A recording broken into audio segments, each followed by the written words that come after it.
Good afternoon, everyone, and welcome to the Big West Mafia Show, part of the College Football Mafia Network. I am your host, Sergeant Pickles, and with me is my fantastic co-host, Becky. Go Huskies. How we doing, Becky? I'm doing good. Doing good for a Monday. A little As far as hungover Mondays from go, Sunday still. we try and make Mondays a little easier for our people out there. We know it's the most enjoyable day of the week, of course. Of course. Thank you to our subscribers and our channel members. You can follow all of our shows and contributors in the links in the description. We'll try and scroll them across the bottom. You got Moen After Dark and his interesting musings on Sundays and our normal shows throughout the rest of the week. And our Big Freaking Friday show is always it's kind of the madhouse where everyone comes in and hot takes fly and random things happen, but it's a lot of fun. So we encourage you to check out all of our other shows. Getting right into it. We had some early people today. I was always the steadfast Timothy Green, our mountaineer friend in the house. Glenn Lumen, good morning from the Philippines. I'm jealous, Glenn. I have never been to the Philippines, but I've been to Southeast Asia, and it's absolutely beautiful, and I miss it. I hope to return someday. So enjoy your time in the Philippines, and I'm glad you're with us. Oh, and Cougar Tracks stopping by. Good evening. How we doing from our BYU friends out there? So it's been a little bit of a quiet week, but as always, the hot take merchants got to keep their clickbait going. So you get things like every Husky fan's best friend in the world, Josh Pate, throwing out there that he has felt a disturbance in the force. Oh, goodness. I've already boogered it up. And there we have it. We have the infamous Jurassic Park water cup T-Rex. What do you think this could be in reference to from our favorite hot take merchant, Josh Pate? Well, I mean, he has some inside people at Florida State and Clemson. He does. The Southeast, he's well connected. Yeah, I would almost guarantee you that he has heard something from someone. What that is, I don't know. And really, it could be literally anything. I don't. It may not be realignment related, but obviously, it's something that he's like, oh hey. Something's going on. Yeah, it's definitely kind of he's implying that it's something big coming down the pipe. I mean, we can all imagine that. I didn't see on the docket there are any big Florida State legal case decisions coming forward. So unless there's a settlement or something of that magnitude, I'm really curious to see if this is potentially a new person throwing their hat in the ring like a North Carolina, but we will have to see. Big news to follow, according to Josh Pate on the ACC this week. Our friend Timothy Green, of course, kicking off the good news with ACC out there. Georgia Tech and Syracuse night on Friday. Yes, our friend Moen, who's saying hello there out in the chat, he gets after it on a Friday and a Monday and every other day of the week. But we love you, Moen. You're our resident beverage of choice expert. So perhaps we'll be talking about Georgia Tech and Syracuse with the ACC news coming up. We'll have to see, but cheers to that. Yeah. We'll definitely have to wait. Yeah.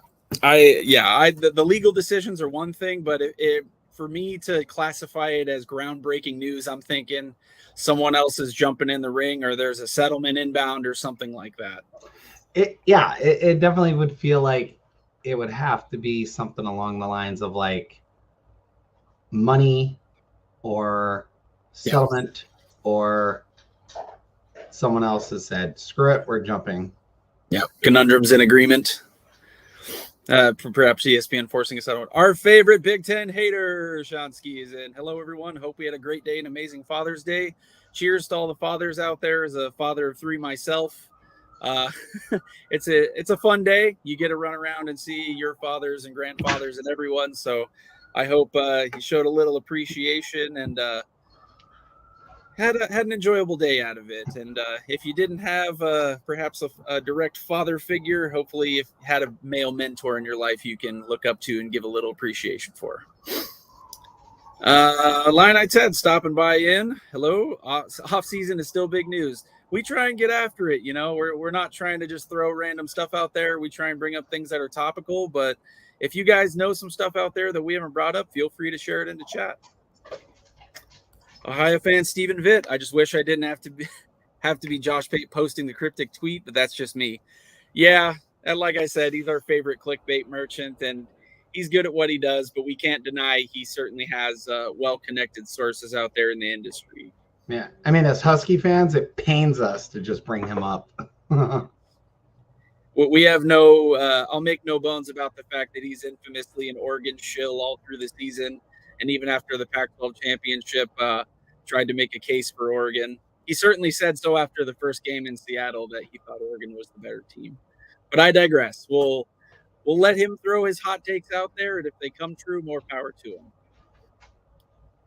Another rumbling down south, just kind of a tidbit I wanted to get to because I thought it was interesting. The almighty Les Miles, one of the most overhyped coaches in the history of college football, in my opinion, despite his great success, because I don't think he's been able to replicate it ever since. He's filed a lawsuit against LSU claiming the vacated win consideration, which, if you don't know out there in chat, the threshold is a 60% career wins percentage to be considered. What do you think about Miles trying to get his wins back from wins that he had to vacate? I think it's silly. I mean, he broke rules. Like trying to pass the buck on to the rest of everyone instead of taking some accountability. Yeah, it's like, dude, why are you suing? They literally did this so that the current players didn't get punished for your stupidity. Like, suck it up, dude. You know what? You know what would have helped him? He's like 1 win away. He won 3 games at Kansas. Maybe he should have won 4. Yeah, if Lance Leipold can get some wins out of Kansas, there's really no excuse for Les Miles, in my opinion. Yeah, there's none. Like, he should have won a game at Kansas. So, yeah, I bring this up also in conjunction because it seems to come up every once in a while. But your friend, my friend, everyone's friend from the old Pac-12, Mike Leach, is again in the news. And rest in peace to the Pirate, but it comes up with him again, that 60% threshold. And I bring it up to contrast with Les Miles that I think the 60% threshold is actually stupid. I understand they tried to set aside some arbitrary criteria, and I hope that they can make an exemption for him to get in. And people will say, oh, it's a slippery slope. They'll make exemptions for this, that, and the other guy. But I think you can bend the rules for someone who had an undoubted large impact on the college football world. What are we thinking about the situation for our dear departed friend, Mike Leach? Well, like, I mean, I had met Mike Leach like 7 or 8 times probably over the years. From all accounts, he was a really funny and interesting guy. He was interesting. Absolutely the nicest human being I think I've ever met. And I don't say that like freely. Like, he did not care about much other than like how you are as a person. So really strong character guy. I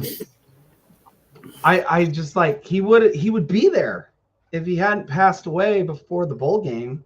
He would be there. He would be at the 60% threshold. And like, you know, it pains me because, you know, he might be there if we hadn't upset, you know, his best team at Washington State that he ever had. If we hadn't pulled the upset that year, he would be at the 60%. Because like was that the Connor Halliday year? Am I remembering that right? No, that's the or the Luke Falk, I believe. No, it's 2018. It's what's his name? I know exactly. Gardner Minshew. Gardner Minshew. It's the Minshew year. Yeah, in the snow. Or we just ran right through, like we just beat them. Like, that was a good Husky team, though. It wasn't because the Cougs were bad. Like, let's just be honest. It was a great Husky team. It was one of the last games that, you know, we didn't know, but Chris Peterson was like, okay, I'm done. But, you know, Jimmy Lake knew that offense like the back of his hand and knew how to stop it. So he was like, oh, I got this. But no, he's like, I think 1 win. There's like a time and a place for it, but I mean, like, the 60% thing is stupid. Let's just be honest. Yeah. It's stupid. There are guys in the Hall of Fame in the NFL who won like 40%, you know, like 52% of their games as a head coach. But they got a Super Bowl. So, we'll put them in. Or they got a team to a Super Bowl multiple times, but never did, you know.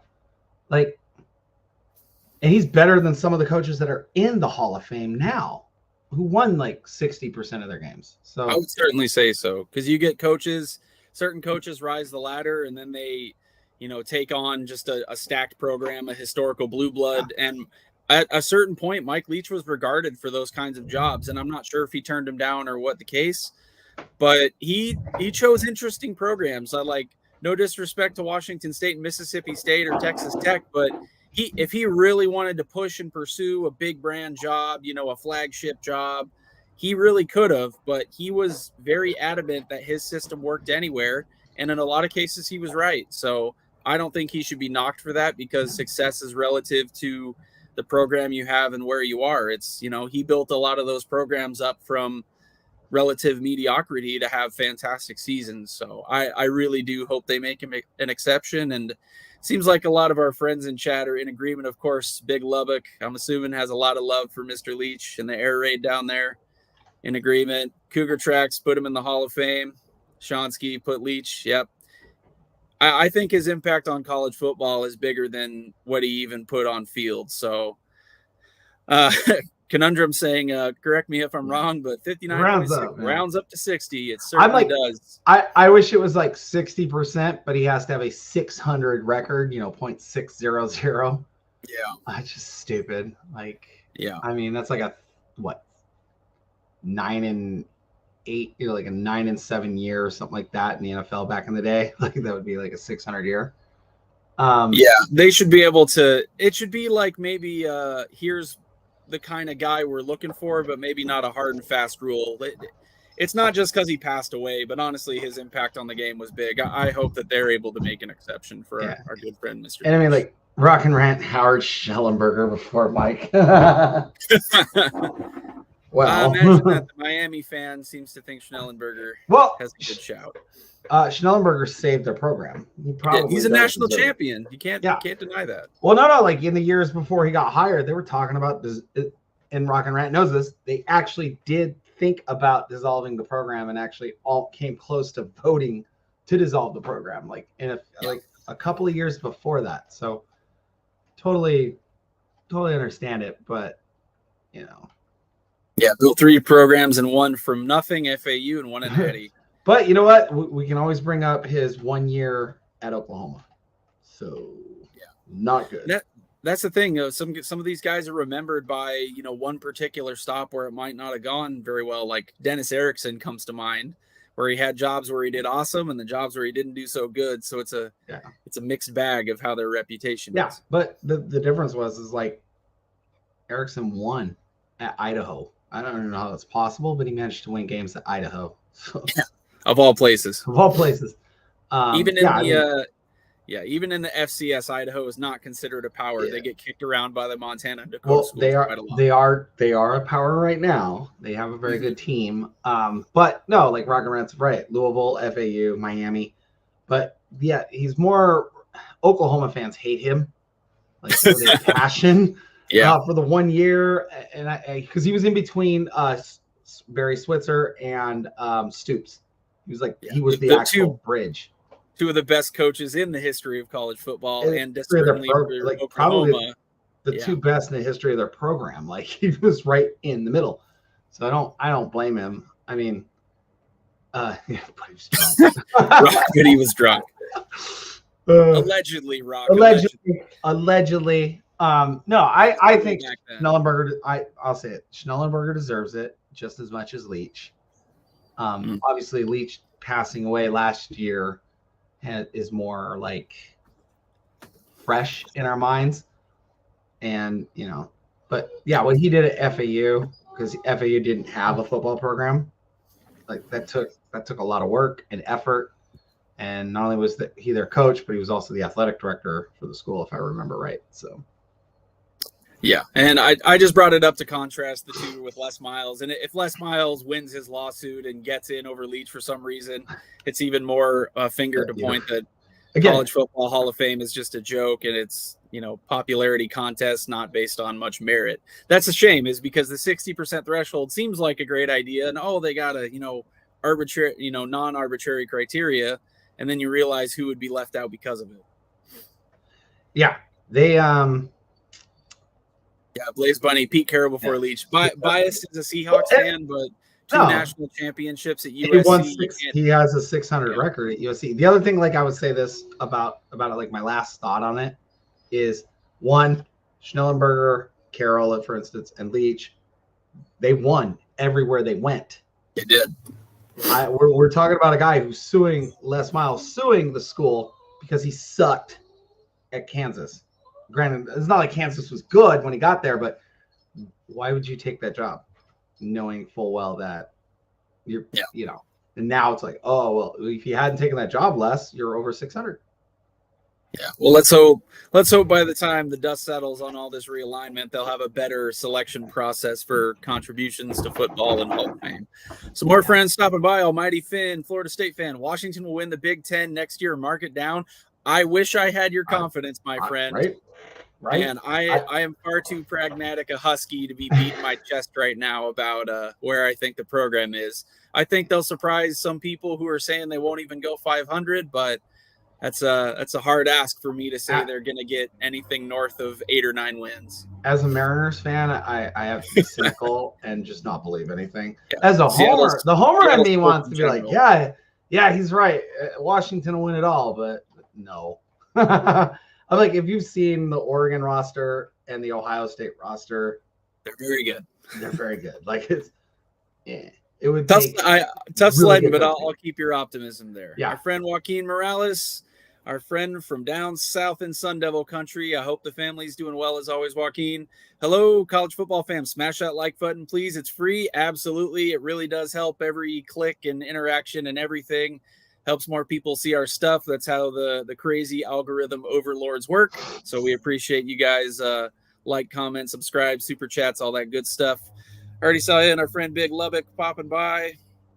And there was another familiar face way down. Clint Moses. I don't know our friend from the Beavs. Fail Mary. I'm not sure which Fail Mary you're bringing up unless you're talking about the Seahawks. I think he's talking about Carroll. Fail Mary I'm not aware of. No. Well, you know what? We could probably say the Colorado one where they got the 5th down. Perhaps indeed. I think the 5th down was a Hail Mary and it was a completed pass. Yep. And Expedition Greg stopping in. Hello again, my friend. Rock and Rant posing this question. You could be the second best running back in college football history, but if you went to a school at the same time as the best one and they're an All-American, you don't get in. That, looking back, especially in retrospect, you see some of these stacked rosters, in the pre-transfer era where you were just locked into a college for basically your whole career until you were a grad transfer. That's certainly the case. You get these, dynastic programs. Yeah. By the way, it's crazy to think. Reggie Bush won the Heisman, but why am I blanking on his name? The other running back for USC. Oh, Lendale White? Yes, Lendale White. Yeah. He could have been the number 1 running back on any other team in the country. He was that good, but he's completely overshadowed by Bush, so he's not regarded as highly. But that's the name of the game. And for all the evil the transfer portal brings upon us, I do think spreading out talent does have a net positive in the end. Yeah. I also just, I want to point out, like, there are dozens of players who will never be in the Hall of Fame. So, like, Patrick Mahomes, for instance, will probably never be in the college football Hall of Fame. He'll be in the NFL, but he won't be in the college football. Russell Wilson, Tom Brady. Tom Brady can't get in. Not. So it's just, their rules are stupid, and it really should just be like the NFL. Who had the best impact on our game? But no, they made rules. Quick question: Is Ryan Leaf in the College Hall of Fame? Because if he's not, he should be. I don't think he is. Despite the off-field stuff, if that's what they're saying is keeping him out, but despite he's like the most famous bust ever, he was a monster in college. There's a reason he got drafted. He has the same problem other guys have. He was there with like Peyton Manning. Stuff. Indeed. You're overshadowed by someone who's also a generational talent. But that's the name of the game.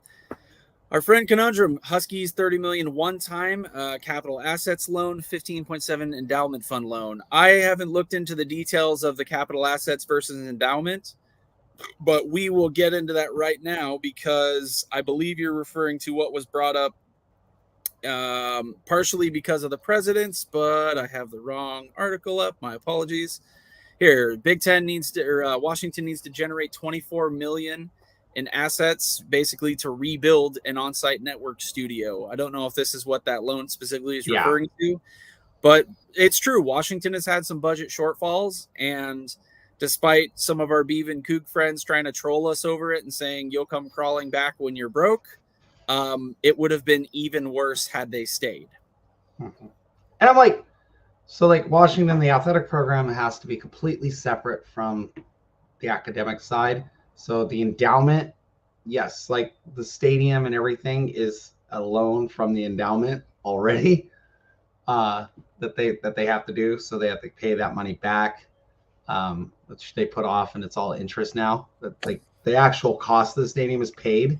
Now they're just paying the actual interest. But yeah, there's a lot to it. But we have a small journalism school, but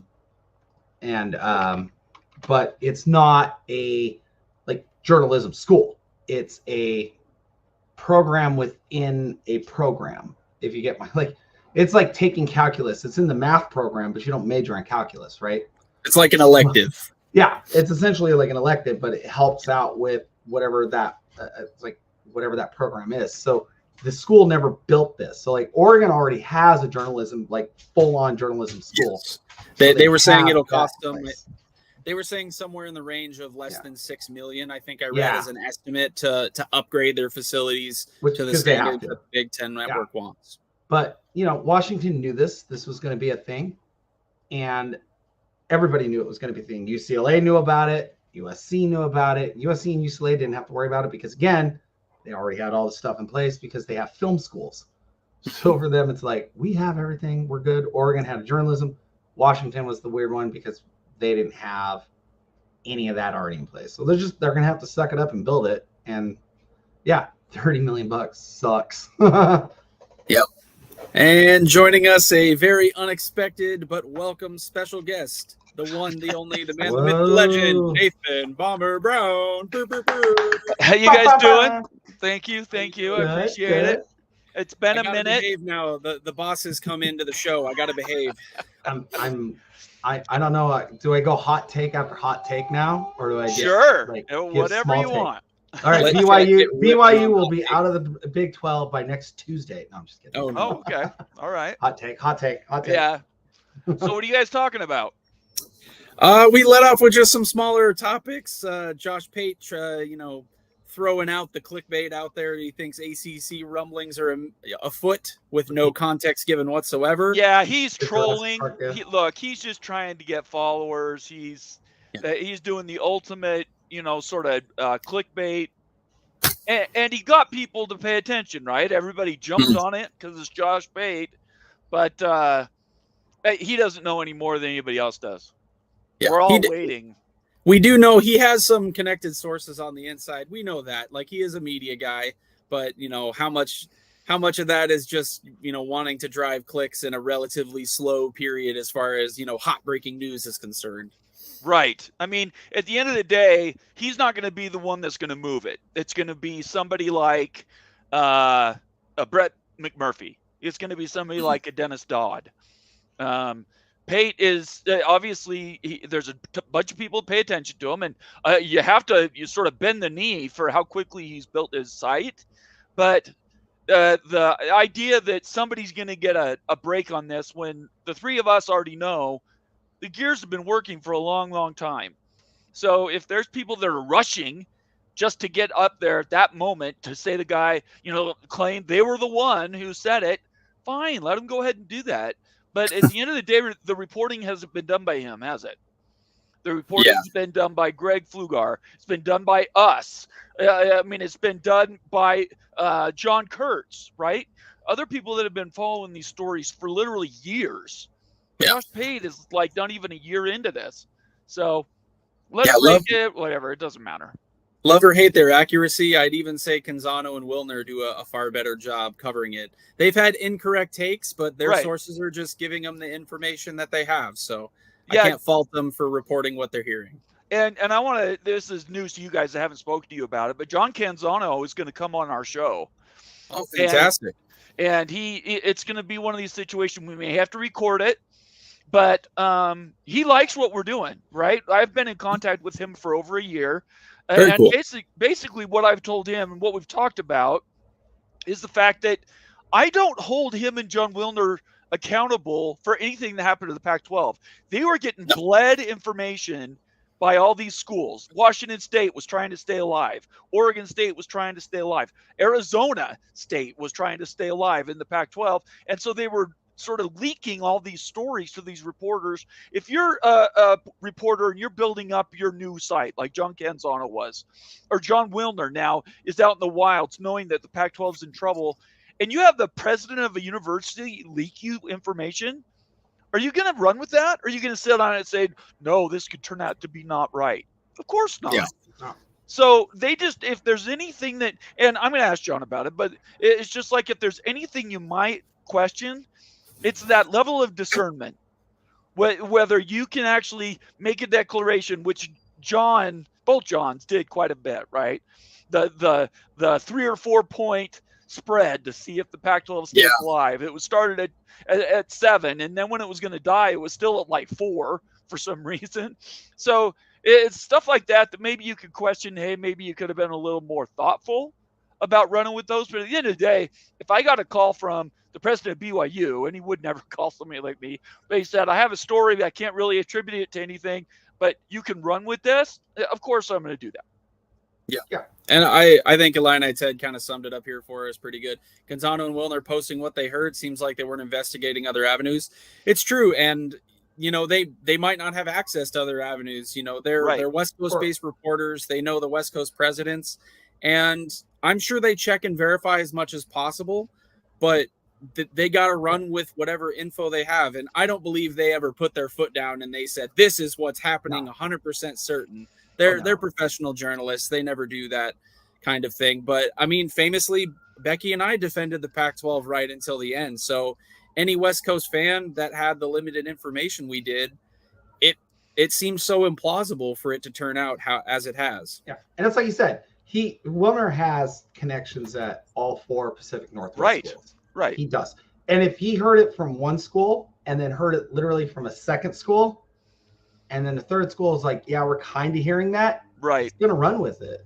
And well, they had to also make inroads with the school presidents. They didn't have that connection probably until last year. Right. So you got to get the right source. And sometimes it's just like, we don't know anybody. We're going to go with this person. They're in the room, but okay, maybe we won't go back to that person again. But let's circle back. This started with you guys asking about Josh Pate, right?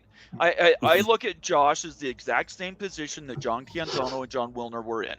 In my opinion, he's getting information, right? Somebody's telling him something, probably 2 or 3 sources, but that doesn't mean, that's one story. There's 12 other stories or 15 other stories in the ACC that might be a little different. They have different motivations. So in my opinion, and this is for us, you guys are learning, we're learning. It's the level of discernment. And I want to make sure everybody's clear. We've been given stuff that didn't turn out to be right. Greg Pflugar's been given stuff that didn't turn out to be all right. The difference is Greg Pflugar and us, we've owned those things. We said, yep, screwed it up. It was totally wrong and moved on. What you don't get from a lot of these bigger guys is they have a lot more to lose. Instead of them admitting they got something wrong, they'll just change the question so that now the question they're actually asking doesn't apply to that one black and white statement. Yeah, I mean, integrity for me, at least. I mean, this is just a fun show we do. We like talking ball with our friends, but I'm not trying to throw out information out there. And we all the time tell Chad, if there's something we missed or something you want to challenge us on or a link you can send us that contradicts what we're saying, absolutely. We're just working off the best information we have at the time. But, you know, I'm not trying to throw my foot down and be the authority on college football. I think you guys got it. You guys' format's fantastic, by the way. Thank you. Thank you. It's a little bit all over the place, but that's kind of how we do it. I like throwing out some fun stories that people have never heard of before. That's okay, though, right? Yeah, that's okay. We're also talking about college football Hall of Fame criteria, and specifically in pertaining to our dear departed friend, Mr. Mike Leach. BYU alum. BYU alum. Yep. Yeah, BYU alum. But there's a lot of sentiment out there that an exception should be made. And also, we were talking with chat that we think the selection criteria is pretty arbitrary and silly, especially in the modern era. Yeah. So what is it? You have to have 200 wins. Is that what it was? 60%. You have to win 60% of your games. 59.7 or something like that. Yeah. One win if you want like one more game, like if he had made the bowl game that year instead of when he passed, he likely would have made the threshold. I'd have to do the exact math. I think they'll just give it to him. Who the hell cares? I know they want to protect this access to these clubs, but honestly, does anybody really get up in the morning and say, wow, I'm really paying attention to who's in the Hall of Fame of college football? I mean, for his family, it'll mean things. For his kids, maybe the schools he went to. But honestly, what does it really matter? It's not the same as the Hall of Fame for baseball or for football. Those are completely different. Yeah. We were talking about players like Trevor Lawrence, Tom Brady, Ryan Leaf. There's a laundry list of players who will never step foot into the College Football Hall of Fame because of where they played. Because they don't meet the criteria. But they're Patrick Mahomes, for instance. He's going to be in the NFL, but he'll never be in the college football because he just never actually hit their silly things. Which it's different. They're just different competitions. Yeah. I mean, if you ask him, who do you think that he would rather be in, the NFL or the College Football Hall of Fame? I think it's probably the NFL, as he would say. So. Oh yeah. Yep, certainly so. And we also touched on real briefly, I'll bring it up again if you hadn't seen it, but the University of Washington, this is actually pertaining to the president, but part of the same discussion, is that Anna Marie Cauce is out as president, and the Big Ten Network is demanding that we spend about $30 million on a, production studio, and that's unique among the West Coast 4 schools because UCLA, USC, and Oregon already have pretty expansive journalism departments, and they'll require $6 million or less to come up to Big Ten standards, but Washington's going to have to build a full-on production facility. What are you thinking about this? Well, for one thing, it's ironic, isn't it? Because Washington State University has one of the finest journalism schools in the entire country.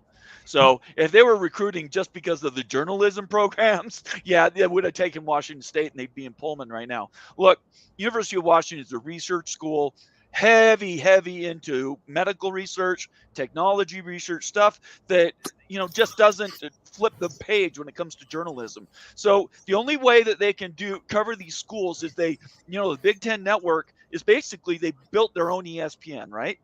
BYU had to do it, and I think it cost $16 to $18 million, but they did it because they were independent. The idea that Washington has to, whatever, I don't think it matters. For one thing, that money is going to come back to them really, really quick anyway. So just write the check and get it done. I don't think it should be that big of a deal. Yeah. They can spread the money out over time as well. Yeah. It's not. They've already basically talked about it $30 million, but it's $18 million in equipment or something like that. So for them, they're because I was telling everybody earlier, University of Washington doesn't have a journalism school. They have a journalism program. Yeah. But it's an elective basically. It helps you with an actual program that they do offer.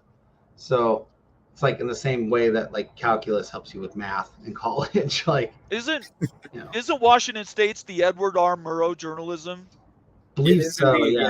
Yeah. And if you don't know, if you're not old, Keith Jackson is another one. Keith Jackson went through. I think for the sporting part, but either way, those are fantastic programs. Doesn't really measure whether you're going to be big or small in the Big Ten. All right, that's all going to be about football.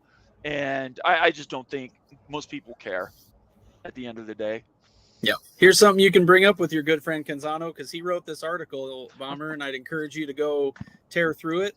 Okay. Because he's getting, more and more of the inside info on how these schools are adapting to the Big Ten. Okay. And this is from the president of the Big Ten Network. I forget the gentleman's name, and I can't read that fast. Francois McGillicuddy. That's a heck of a name right there. Yes, it is. He said that it's $24 million estimated cost for UW. There's going to be over 2,000 streamed events on Big Ten Network. About 60% of those will be Olympic sports. And they have said they're not going to announce anything, but they are looking at hiring former Pac-12 staff and potentially on-air personalities to join the Big Ten Network. And Yogi Roth. Yeah, they I named was going to say Roth, Yogi and, would be the guy I would get. Yogi Yogi's is awesome. He is also Max fantastic. Brown. Yeah, Max Yep. Brown, who does a lot of good social media stuff, is Sammamish, Washington native. Although BYU, Kansas. No, he wasn't the one that went to BYU. That's the I don't know who that is, but it's possible. I don't know. No, Max Brown ended up transferring, but he is from Washington State, so we love him up here. Yeah, Max Brown was the backup quarterback to the other kid at the same high school who did go to BYU. Oh, okay. He's now Russell Wilson's you're talking about he was the #1 football recruit in the country. Yeah. And Max Brown weirdly was the backup to him, and he was BYU. That was Bronco Mendenhall. That was on him. Yeah. And there was so many things he did bad. Part of the reason why BYU's digging themselves out of a hole is because Bronco didn't leave anything for Kalani to run with. And so now Kalani is working, I think this is his 6th or 7th year. The longer he stays, the better the organization will be. Plus, now they have all this new money coming in, so they're putting a lot more into recruiting and some other things. It's just going to take time. You're talking about 50 years about being behind the 8 ball. It's going to take BYU a minute to get out of it. Yeah, they got Puka Nacua from UW though, so they did. They can go one off. They need a quarterback. Let's just be honest. Their defense is improving. Last year, if we had a quarterback, they win 9 games.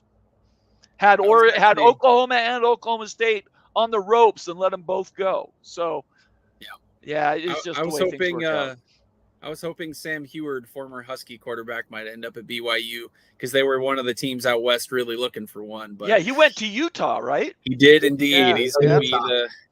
It's kind of funny because I'm not downing on the guy. Like, obviously, he's got talent, but he's done very little in college. But he's still got that 5-star next to his name, man. It shows up every time they talk about him. Yeah, he wasn't terrible at Poly last year, but level.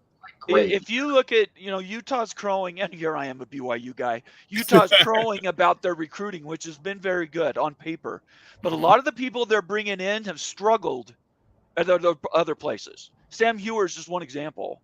So who's behind the main guy at Utah, right? You have 3 or 4 quarterbacks that are all 4- and 5-star athletes. Yeah. But if they were that good, they'd be starting, right? I mean, what's the purpose of having an 8-year senior come in and start for you again? If, when Cam's there, he's great, but if he gets hurt, they have not shown an adaptability to be able to win without him. So, I think it just shows that everybody needs to have a 65-year-old quarterback. That's right.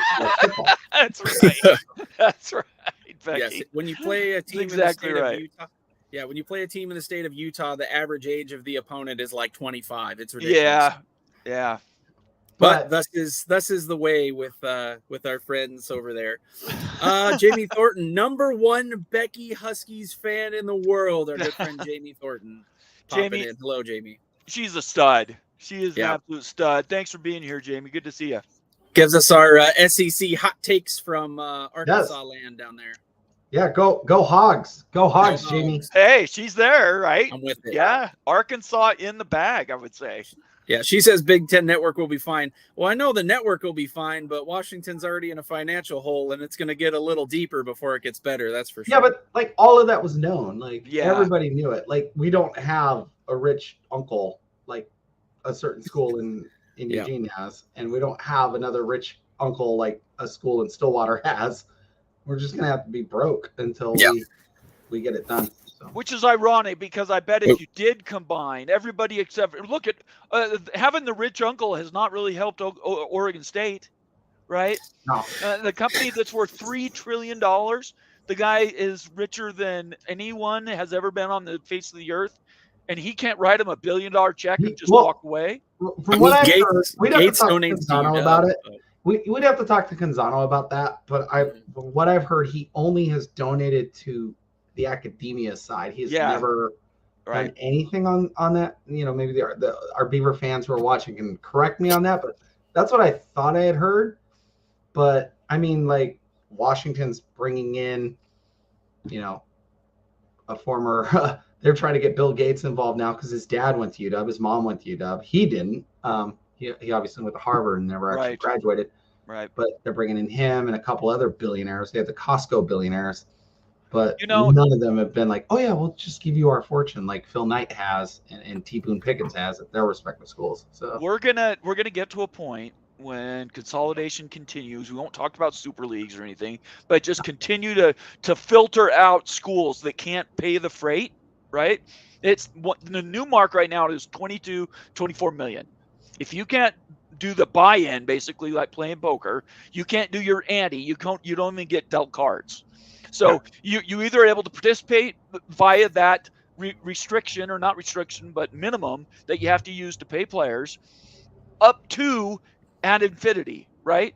And there are schools that have rich uncles. BYU now has Ryan Smith, who owns, he's got like $12 billion and owns half of Utah.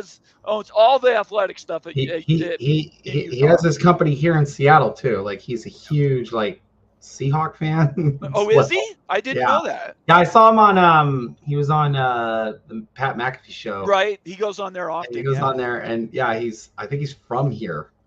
I'm gonna have to send him a note. I didn't realize he was a Seahawks fan. I have sent him DMs trying to get him to come on my show. So I have tried to do that. I mean, shoot your shot, Bomber. You're braver than most of us. Yeah. Oh yeah. I don't hesitate to ask people stuff. He's bringing you guys hockey now. He is? Yeah. He is. And even though some of those seats are really pricey and you can't see anything, but and maybe baseball might have a baseball team here, and you never know. That hockey deal, I am just not.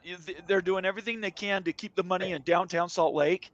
Yeah, If they went farther south, 25 minutes farther south, Point of the Mountains, what we call that area, used to be a penitentiary, wide open, right next to a river.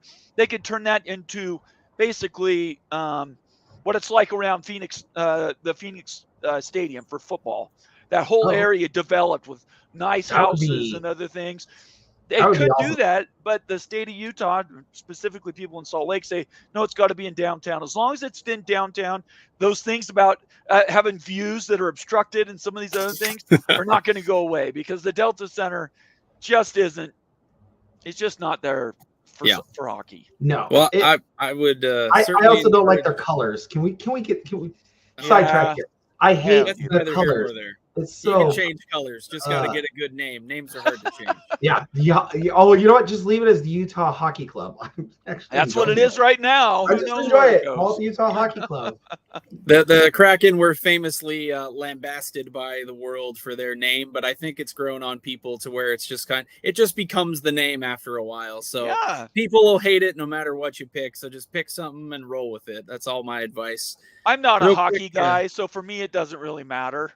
I would encourage you. You guys have an ECHL, a minor league team down there. Yeah, I would encourage you. Yeah, it's a lot cheaper. You can take a family to a game. Go watch hockey in person. It is a lot of fun. On TV, it's hard to kind of understand, but in person, you get the whole view of the ice and what's going on. It's a great time. I've only got so much bandwidth in this brain. No. Trust me. Like when you go to an NHL game after you see after you see the minor leagues, and you go there and you're like, oh. I get it now. NHL. No, I've so crazy fast. We haven't talked about it all, but I've been to professional. I've been to an LA Kings game. There you go. I in the Tri-Cities, obviously in Washington. Yep. They have, I think they're called the Americans. And Tri-City Americans, yes sir. And we were there when that was being built and created. So I know hockey. I just, unless the whole thing in 3 periods is fighting, I probably won't watch it. So it doesn't matter. I have other things to spend money on. Real quick, Jamie Thornton mentioned bad storms came through and part of Memphis without power. Well, I hope everyone's down there staying safe. I know it's kind of storm season. We're pretty lucky in the Pacific Northwest. We don't get a ton of inclement weather, but we hope everyone's out there staying safe. And it's a good time to mention because our good friend Jamie is a channel subscriber. We have more members content coming out. Unless I've missed something in the feed that Ute's cooking up over there in his crazy mad scientist lab. He's got a Big 12 Syracuse UConn for the last seat, and then the Moen Presents timeline What if Right. the Big 12 schools joined the Pac-12 back when you had the Longhorn Network killed the deal where Texas, Oklahoma, and Oklahoma State could have come over? So Moen does an awesome job. He I won't say he stole my idea, but we had kind of similar thinking of the what if scenarios. That'd be a lot of fun. But he breaks it down and goes through history and actually gives a pretty plausible account of what could have happened in an alternate universe. But alas, we live in the one we have now. And if you'd like to become a member and hop over to the YouTube channel and get some of that exclusive content, here is how you can do so. Want to become a member of the College Football Mafia family? Simply select the Join button from our homepage. There are several options with their own unique benefits to choose from. You can also set yourself to auto-accept gifted membership by selecting the gift settings options as shown. And I want to say one other thing as a minor announcement. We're going to be doing an event for members only. That it's Miami to the Big 12 ? Ooh, So that's going to be spicy. coming. I'm not sure it's going to be this Friday. With Utes working on it right now, but it's going to be a live show for all the members. So get your membership now. Get caught up on all the Ute University videos so you know what we're talking about. And then either this Friday or next Friday, we're going to be doing a members only show, probably a half hour for members only. And we're going to be doing Miami to the Big 12 with all the question marks associated. Yeah. If you were around for the live in-person Georgia Tech to the Big 12 video breakdown with the guys, the chat was going off. There was drinking and hopefully not driving going on, but Yes. it was a great time. So yeah. cheers. I want to hear a Rockin' Rant's got to be live on that one. I got to hear his hot takes flying off the handle for that one. Oh, Yeah. you for sure. Yeah, we want him there. I'm going to try to get a couple other Miami people, maybe Yeah, Flo, very cool. to come on. So we're working on that. That's still in the workshop, but I did want to preview that so you guys knew that would be coming. And just watch the announcements. Follow us all on Twitter, and those announcements for the shows will come. Yep, absolutely. And hop over into the Discord. We got people throwing memes, questions, chats. And I think I saw a comment earlier, someone putting in their playoff predictions already. It's an awesome place. You can go and get connected with other people who are friends of the channel. So go ahead and hop in there and keep it kind and civil, but go ahead and throw hot takes out to your heart's content. Oh, goodness. I lost my last item of business. And you guys touched on this on Friday. This is a big one, but Brett McMurphy and Dennis Dodd and others, it all came in a flurry. Private equity, the money monster, is creeping its way in, and it looks like its first point of entry may be the Big 12. What are you thinking, Bomber? Has your take evolved from Friday? No, not really. I think the naming thing is kind of look, when this was announced last Thursday, they were conflated, right? There was two stories that were released within a half hour of each other on Thursday. They were both leaks. They weren't on purpose. They weren't announced from the Big 12, and I think that was done on purpose. It brought confusion. It sowed dissension. And so I think what we're looking at now is the naming thing, fine, whatever. The All-State Big 12, I don't really care about that at all. But I think the second part of that, and what this really touches on with the private equity piece, is does the conference want to bring in money, a one-off payment, essentially, mortgage their future, but maybe have money available for what?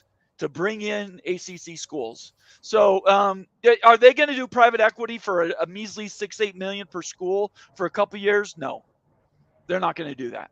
If they're going to do a private equity bid, it's going to be to basically essentially solidify and insulate the Big 12 by getting as many ACC schools as possible. So that's kind of where my thinking was, and that's what I said on Friday. Okay. Yeah, that's kind of the sentiment it seems like most of the guys had, is that it only makes sense if you are basically getting a pay advance to increase your value, to strike while the iron's hot and accumulate other schools. There's other, oh goodness, Jamie, total distraction. Jamie, SEC powered by Waffle House. I saw that also. Someone redid the SEC logo like the Waffle House logo. It was hilarious. That's fantastic.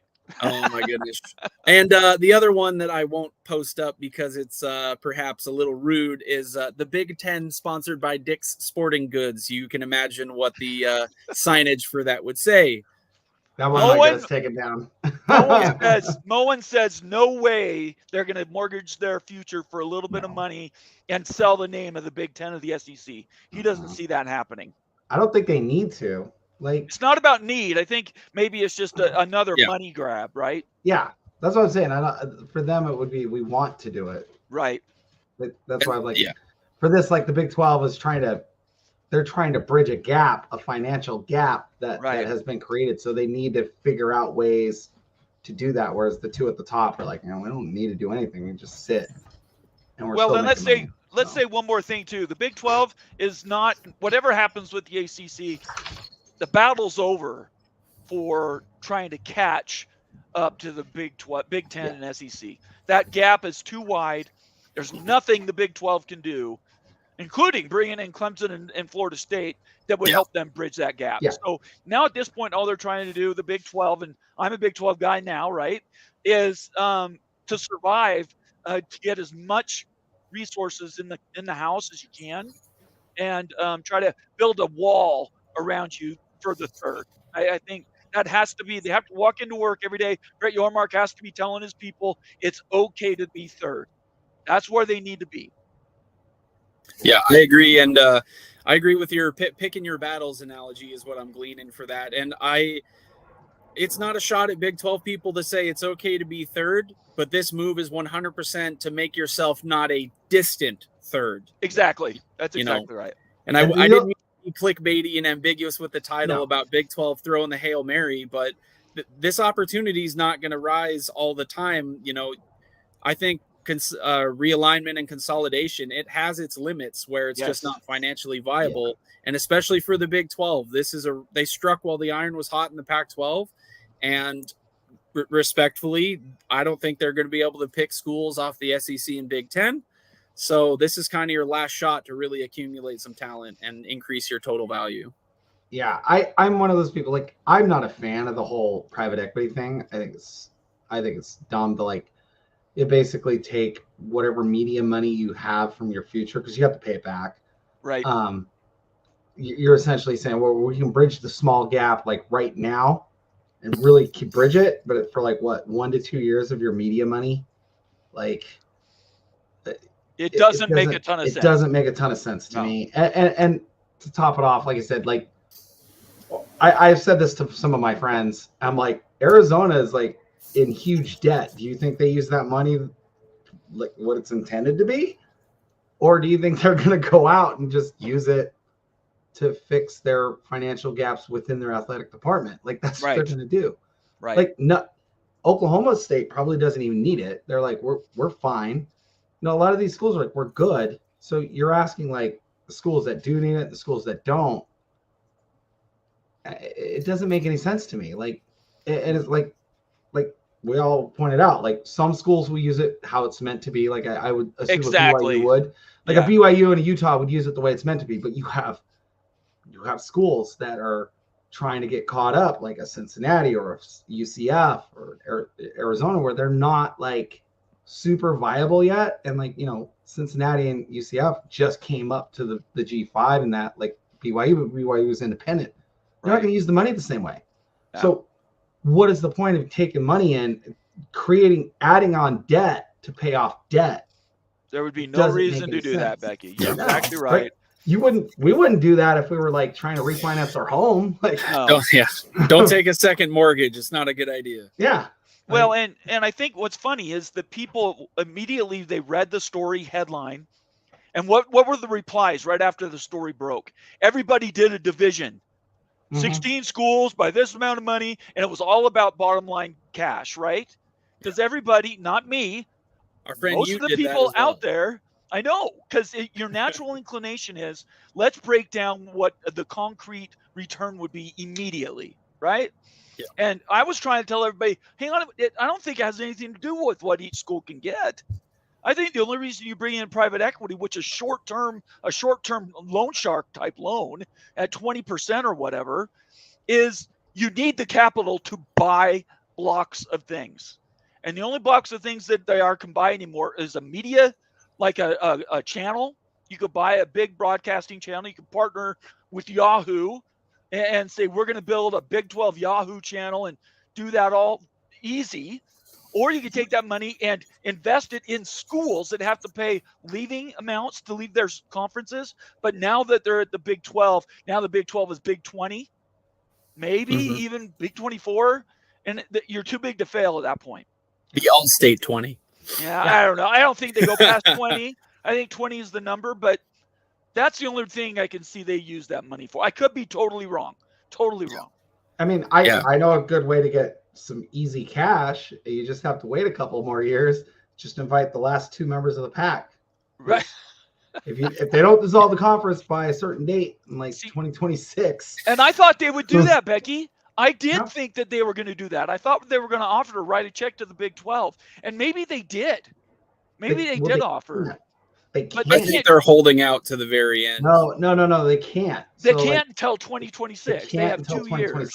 Okay. So what it is if one of the 2 schools leaves, because one has to go. Right. If it leaves, all the other 11 schools, they have to dissolve the money and split it with them. Yes, that's right. And then, of course, pay off any conference debt. That's right. So for them, they're just sitting on however much these assets are and just sitting on it. Because if they don't form the conference, if the conference dissolves, everybody gets paid. Right. So it's like, that's why I've said this to people. I'm like, you'll hear, like, there's going to be pressure on 2 conferences, only the 2, the Big 12 and the ACC, to invite them because they will get that money. Right. Those schools want that money. We can say, well, Stanford's rich. No, they want that money. They all want what's theirs. Yes, they do. So that's true. And you don't get rich by being loose with your cash. This is why I keep telling these people, I'm like, they're not going to. I don't think that they will accept an invite before that date. And now this is Becky, you may know this better than me. I mean, I tracked it, but not as in detail as you have. Isn't there, the provision says that as long as they're still in a Pac-12 in 2 years, so 2026, August 3rd or something like that, if the conference still exists, then they get all that money themselves, right? And between now and then, they can't go out and write $100 million checks either, right? Nope. The money's sitting in a savings account, not a checking account. Basically, the money is there for them to use to keep the conference going. Right. Whatever's left, and they have to answer to the courts.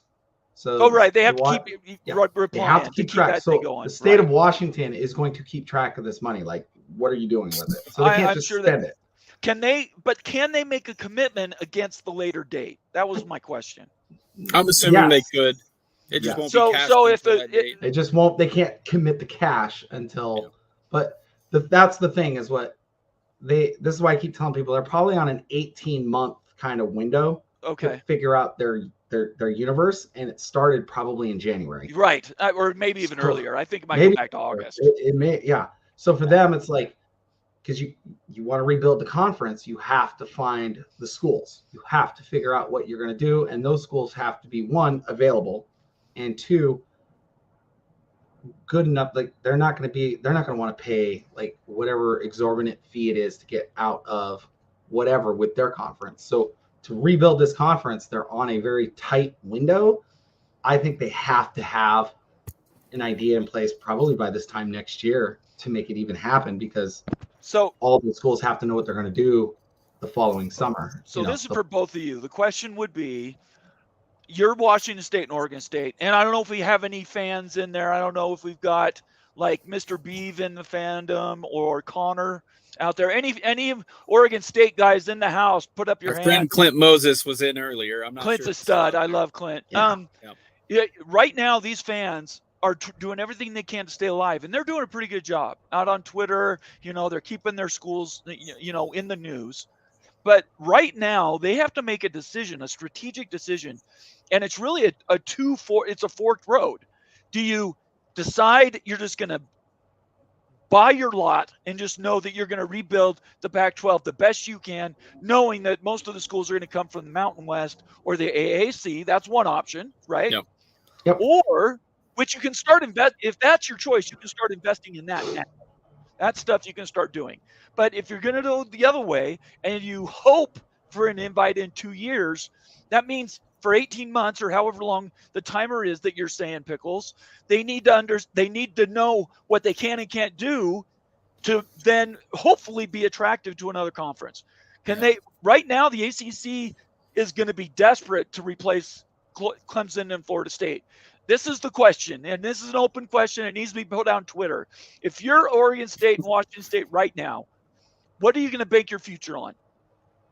Going to a conference like the ACC, it'll shore up that conference, but it's much weaker with Clemson and Florida State in it. But you're in a P1.5, 2 conference, or do you just say screw it? We're just going to do the best we can, and we'll go for that open.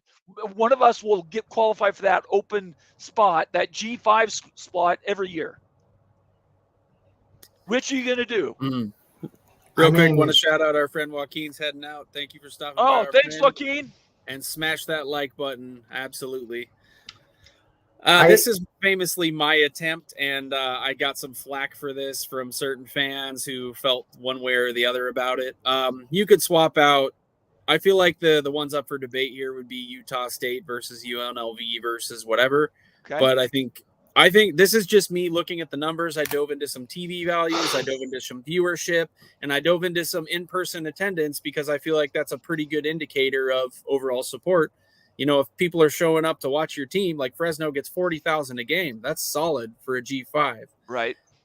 This is what I cobbled together, and my stipulation was there are no East Coast Eastern time zone teams in this map. And I believe this is what they should pursue because, in my opinion, the ACC is going to lose at minimum 6 teams, probably more. And what the remaining value just won't be worth it to them. I also think that Stanford and Cal will not want to come back and join whatever Wazoo and Oregon State cook up. They're too proud. They see themselves on a different level, and it might be to their own detriment, but I don't think they're going to rejoin. And I think this is your super G5. This is the best of the Mountain West and the AAC, which are considered among the 2 strongest G5 conferences. Right. This is a solid, probably 4th conference. This is like a super G5, and this is probably putting your automatic bid into the playoff most years. So you don't have USF on here, right? Because my stipulation was no East Coast time zone teams for travel reasons. USF, if you wanted to go there, Army, Navy, USF, ECU, and App State are all in that top tier of viewership, along with a lot of these schools. Yeah, I would say screw the staying in 2 or 3 time zones. Take over the whole country and go into 2 divisions of 8. Yeah, they don't have you got to consider travel because these are full members with full sports, and travel's a much bigger portion of their budget. So I feel like that was my attempt to be kind of mindful of that. Right, that's fair. I think my thing on it, and we have to ask this question because it's going to be a thing. What is the top G5 contract? Like 15 million per right now? School? No, it's like 2. No, the Mountain West Conference, I think. Oh, 5. I'm sorry, it's 5 or 6 is what it is. Yeah, and they're not. It's not more. They're not getting 15. Does this get them 15, 20 million? I don't. No, I don't think so. No. So like all of this is like, can it get them to 10? Right. Maybe.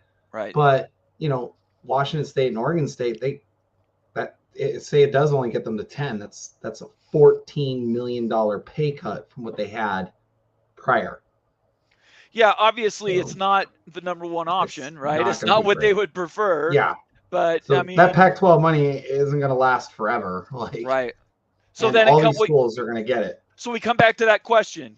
If you're Washington State and Oregon State, where do you invest your time, money, resources, planning, strategy? Are you going to rebuild the conference, which is going to take a ton of overhead? That's going to absorb your schools to build a new conference, get that all thrown together, or hang on to it, keep your money in your pocket and go all in on black in a year and a half and hope that the ACC or the Big 12 will take you. I think this is they're holding out. They're going to assemble this plan behind the scenes, whatever this G5 assembly looks like. And that's going to be their back pocket. That's their fail safe. And because, what other choice do these G5 schools have? They're going to be offered more money than they're currently making, certainly. And they know Oregon State and Washington State, they're holding out for the Big 12. They're holding out for the ACC unless the ACC just becomes completely, unsustainable. So to me, this is option B, but that doesn't mean they can't create something solid. And another scenario that I read is this map, I believe, only shows six Mountain West teams. If they were to take 9 of them, and I know that's kind of a stretch because the viewership and ratings fall off for some of these lower down Mountain West schools, they could dissolve the Mountain West outright and not owe them any money. Right, by voting to and just dissolve invest the money directly. Basically say, we'll take 9 of you. Some of you maybe don't bring as much overall value, but it saves us the hassle and the finance of paying your exit fees.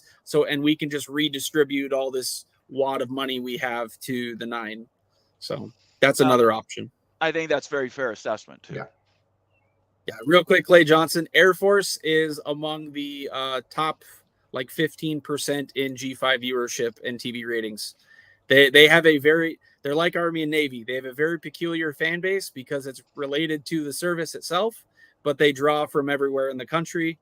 So the service academies are their own weird thing, but on a G5 level, they do very well in viewership. Also, we should point out, UNLV plays in an NFL stadium that's 99% empty. Yeah, they don't. It's improving. They're making investments in that program. Yeah. I'm not recalling the coach's name off top of head, but he looks like he's trying to make some waves down there. Yeah, and it's a commuter school, so they don't have they have a campus near the Strip, but it's not. There's no students on the campus other than when they're in class. Yeah. Bomber, what's your preferential order if you were the commissioner of the Pac-2 going forward? So you're asking me which decision I would make? What's your option 1, option 2, and option 3? Put me on the spot. Yeah. So if I had to make a choice today, say Florida State and Clemson left today. Yep. If I was Oregon State and Washington State and the ACC called me Thursday, I'd say cash out, give everybody their money back, and now you're in a P4 conference. I think right now it's all about access. It's not about building the best conference. It's not about getting the best media deal. It's being in that upper, P4. And we're going to still say P4 until the ACC blows up. But if you can stay in that upper tier, those 4 conferences, we're assuming all these schools can afford the 22 to 24 million buy-in. If you're able to do that, that's worth way more than any big windfall that they're going to get from the Pac-12 blowing up. Yeah. That's my opinion. That's what I would do. I would hold out. These other plans, you already mentioned it. You can always whiteboard that stuff and put it in a back room, right? Of course. But be prepared. Boy Scouts and all that fun stuff. But in my opinion, they have to just hope and pray and try to do everything they can. Write a check to get into the Big 12. Write a check to do whatever they can to get in the ACC. I know it sucks, but SMU of all schools is in a P4 conference because they were willing to write a check. And whether we're all distasted by that, that's not a word. We don't like that they did that, right? It makes us feel kind of, because my school had to earn it. Other schools had to earn their keep. Yeah. Besides that, I just think to stay relevant, you have to be in the P4 conferences. Yeah. I mean, we have history on how long it can take with the Big East schools. Absolutely. And Temple will never get into a conference again after they're the only team that was kicked out of a conference. Right. But the history is there. So I think for me, and I have obviously Pickles and I have friends and family, you do too. Well, Bomber went to Wazoo or went to Oregon State and stuff like that. I think I just want what's best for their school. Right. And we joke as rivals that you enjoy the Mountain West, enjoy the West Coast Conference. We joke about that, but you keep telling us we're going to come crawling back after we get broke in the Big 10, so we got to say something. We got to say something. But the reality is, we want what's best for them. For me, I'm just if the ACC called next week because FSU, Clemson, whoever left, and they were like, "Oh, ESPN's this will stabilize it. We're not changing the contract, or whatever." Take it. It's more money than you're going to get on anything else that you do. You have to take the deal. Like I don't want to be that person that's like, you know, harping on it, but you're not getting anything better. There's no better deal that you're going to get unless you randomly win the national title the next 2 years, and the SEC and Big Ten are like, you know what, we'll just add you. And that still wouldn't happen. That still wouldn't happen. They could win 4 national championships, Yeah. and they still wouldn't. They still wouldn't do it. So because their geography is way, way far west. Yeah. They're not close to big airports. They don't have all the stuff that the Big Ten schools, for instance, have. Yeah. And they have no opportunity to really get there without a ton of reinvestment. And just because Clint Moses is back, he'll get this. Hey, Clint. There's a certain school in Eugene that would make it the Pac-3 had they not been had they not had their rich uncle. But that's not here or there. But you take the best deal. If the Huskies were in this boat, I would be like, take the best deal. Just take the best Clint's deal. throwing his name in the ring. He's all in favor of the All-State Conference, I'm guessing, for the Beavs. Yeah. He's all about it. Gonna get some of that All-State money. All I keep hearing are like I think we're starting to see a little fracture here because Oregon State fans are like, we want to go to the Big 12. No mention of the Cougs. They're like, I have noticed that actually a little bit, and I wonder how that's happened because they, for the last year, have been pretty unified. Rightly so. They both knew they were in the same position, but I agree with you. Part of it is that Oregon State's been in the news. Their baseball team is amazing, right? Their softball team had a good run. So I think it's just one of those situations. They've stayed in the news. And Wazoo has not. Yeah. Well, like I say this, like Wazoo for Washington State, because they don't have a softball program, but we just saw what Oregon State and Washington State had. We've seen this at the end of their seasons, entire just implosions of programs. Right. Everybody transferring out. Yeah. Now, granted, Washington State's basketball coach left. Yeah. Fair. But Oregon State softball coach is still there. The whole team left. Their basketball team, the basketball coach is still there, and he's a great coach. They all left. They lost all their starters. It is rough right now. I get it, but at the same time, you feel horrible for the fans because you're like, God, what are they doing? And the baseball team, their star catcher, just entered the portal. So it's a lot to take on for them. I can see why the fractures are starting to come because I think Oregon State's starting to realize we have the better athletic program. You guys might get more eyeballs, but we have the better program overall. We need to focus on ourselves and try to get where we can. Yeah. But just take a deal, whatever deal you can get. That's if the ACC or the Big 12 offered it, you have to take it. You can't say no. Can't. There you go, guys. Line-Eye Ted's got it. We're not saying that. Hashtag Beaver Backpack. Yeah. It just feels like that, right? We're starting to see the little fractures in it, and I'm like, a little bit. It's been odd because they've just been trying to take the high road, we would never ditch our companion or our rival. It is. Blah, blah, blah, it is. blah. It is survival of the fittest, boy. Yeah. Yeah. Say what you mean and mean what you say. Absolutely. And absolutely go all in. Don't leave anything in behind because it really is a have and have not situation. And if you're not in, you're definitely out. There's too many Cougs in the All-State Conference already. My counterpoint. That's true. My counterpoint is there's already too many dang Tigers in the SEC, but they just keep on rolling. So there you go. So they got to add Memphis. That's what I'm hearing. Yeah, if they add Clemson and Memphis, it'll just be the no. I heard Wake Forest was SEC bound.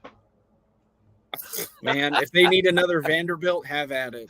Go for it. I'm sorry. I hate to say that, but that was actually on a national show, a national YouTube show. Big personality said, for sure, guaranteed, Wake Forest was going to the SEC. What is the SEC just trying to improve their academic portfolio? Is that what it is? I would not. I'm not going to say who it is because everything he says is just crazy. That's a good hot take, though. I'm going to start that rumor.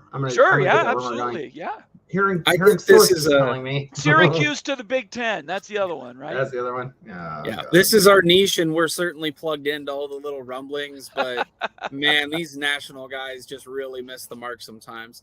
Wanted to throw in. I got to wrap up here. Unfortunately, I got family and otherwise. So last call for hot takes, comments. Otherwise, super chats are always appreciated. Super chat your trash Well, talk. We'll read yeah. it, even if it's about our own school. Our good buddy Moen saying Oregon needs to be humbled, and October is duck season. I hope That's you're right, my right. friend. We call Hey. that November. ACC and AT&T.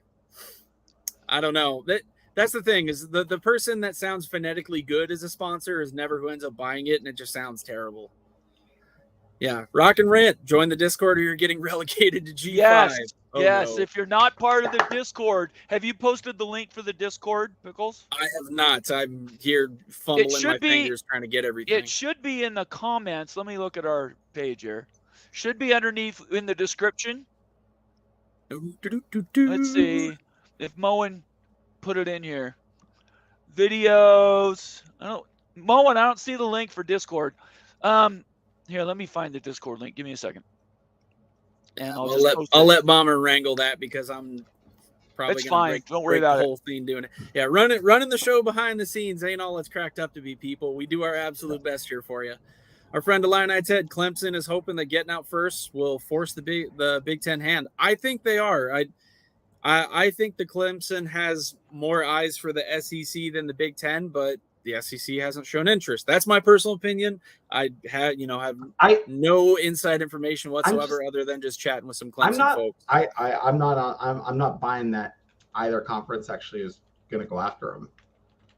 I think they're in that. They bring value. There's no denying that.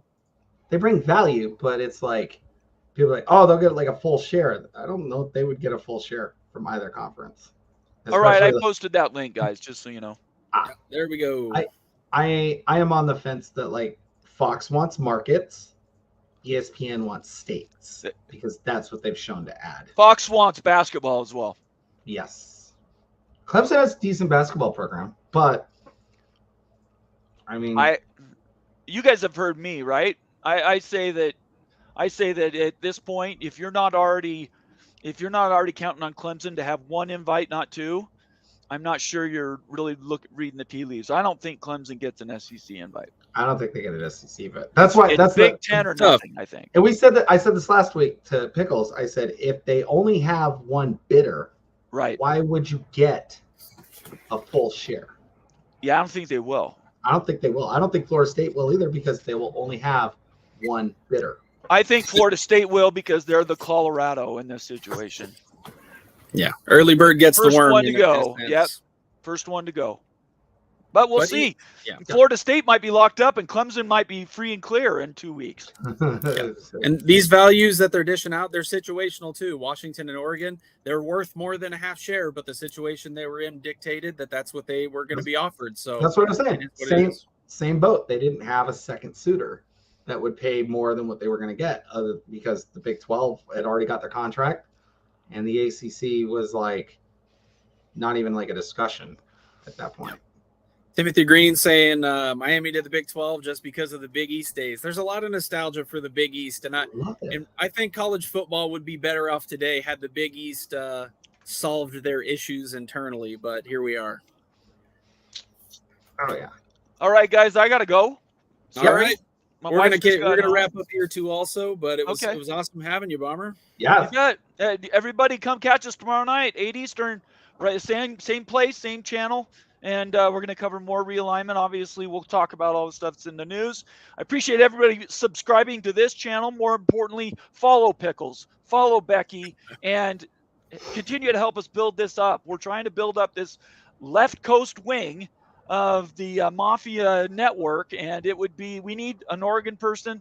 We need Oregon. We got Washington. We need Oregon, Cal, and UCLA and USC. If you're one of those people, send us a DM. Let's talk about it. We'd love to have you on the show. Maybe become a contributor. Even just to chat about your team for an episode as we get closer to the season. Absolutely. We'd love to have people on there spitting hot takes and fire and fury and everything. That's right. Absolutely. That's what we're about around here. But thank you so much, Bomber, for stopping by. And You yeah, bet. everyone, absolutely check out the show tomorrow and all of our awesome programming for the remainder of the week. All right. Take it easy, my friend. See you later. Peace out. There we are. There we go. All right. We'll hit our last couple. Clay Johnson was talking about my realignment map and who I liked or didn't like. If I was the Pac-12 right now and I had to just pick 6 people to join me, that's tough. It's really tough because if it's only 6, there's travel. I'm going to keep my same mindset that I had before. No East Coast, so that eliminates Army, Navy, USF, App State, those kind of things. Right now, I would take Fresno, Boise, Air Force, Colorado State, San Diego State, and the last one is tough, but I would probably go, even though it doesn't make a ton of sense, UNLV. Because location, it's a central location, it's dirt cheap to get to. You got to consider that for these G5 schools, if they are going to be spread apart, you want them in major metros. So it's tough, but that's why I had teams like UTSA, Memphis, and people hated my Tulsa suggestion in there, but they're one of the G5s that actually fits the bill of having good TV viewership that isn't in the East Coast. It's not a lot of teams that are out west here as far that actually draw some eyeballs. So Tulsa gets the shout there. If we're gonna put a team in Maryland and in New York, having to travel across country, we might as well grab the team in Connecticut and like dip into that New York market. Yeah, that's something I didn't want to dive into. No, and that's why I'm like, every time someone brings that up, I'm like, yeah, Army and Navy are great, but let's take away the standalone game that they have every year. Their numbers drop dramatically.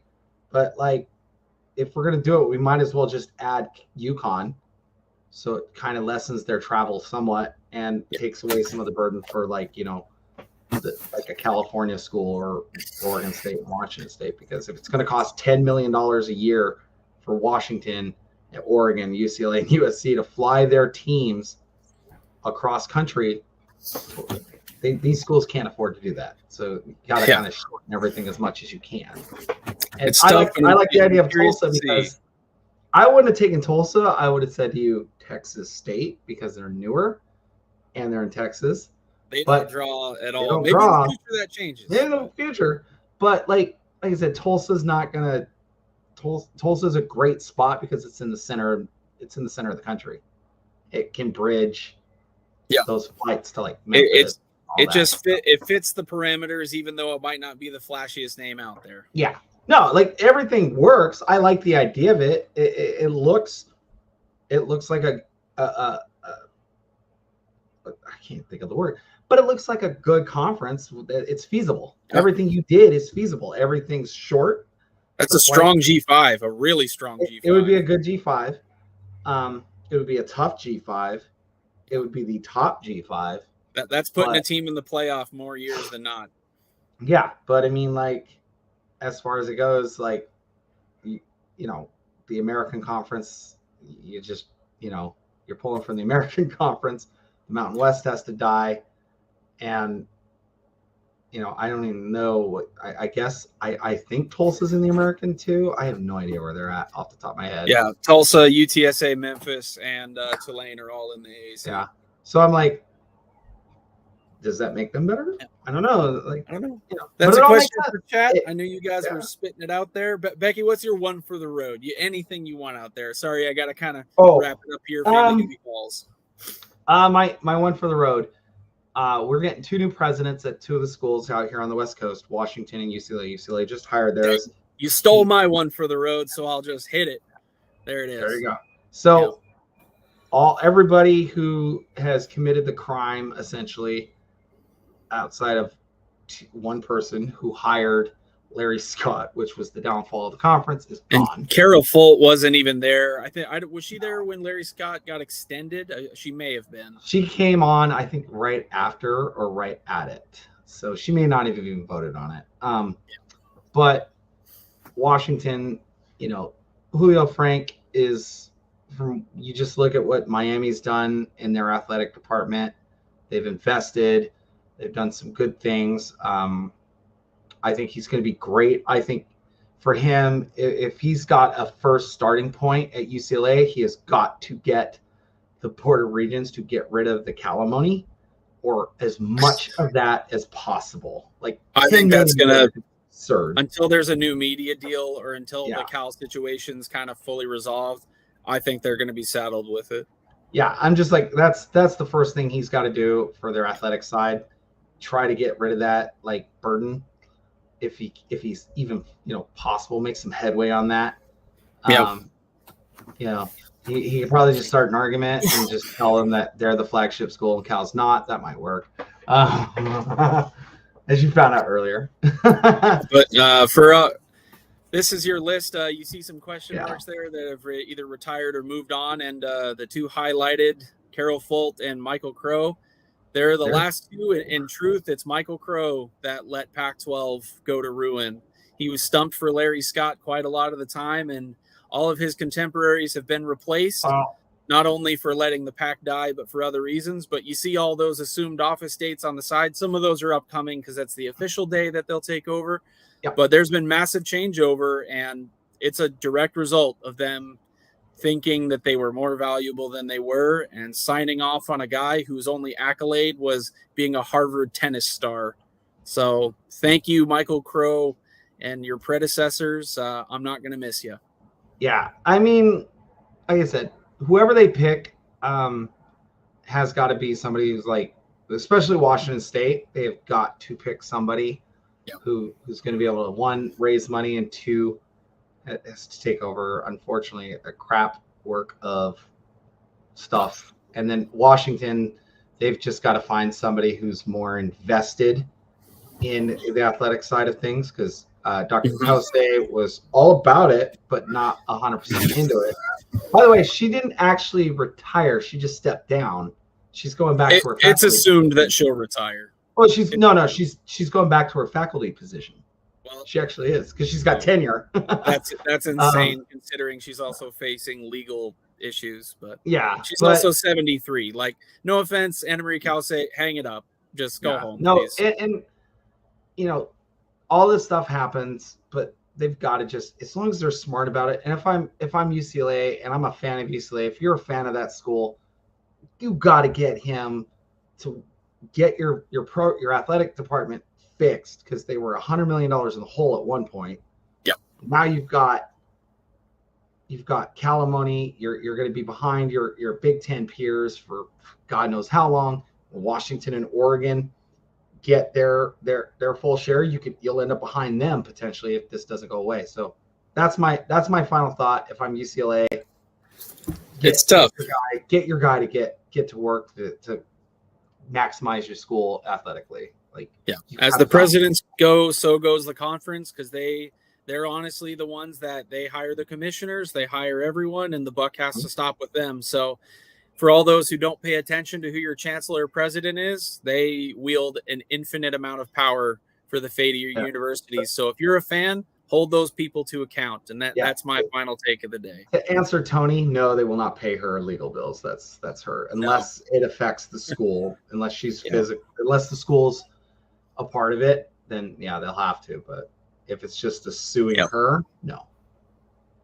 Yeah, but thanks again to everyone joining us. I know our friend Jamie had some internet issues, like I said. I hope everyone facing inclement weather is staying safe out there. But we really, really appreciate you joining us, and to our good friend Bomber, the big boss, hopping in to give us his takes. It's always fun on our Big Ten, semi-focused show to get some other conference opinions. But for myself, Becky, Bomber, and everyone here at the Big 12 Mafia, College Football Mafia, and Big West Mafia, man, that's a lot. We're doing a lot of shows out there, people. Go support us. Thank you so much for following us, and we will see you next Monday, 8 Eastern, 5 Pacific. Take it easy, everyone. Bye. Oh, late. Hit the button and go.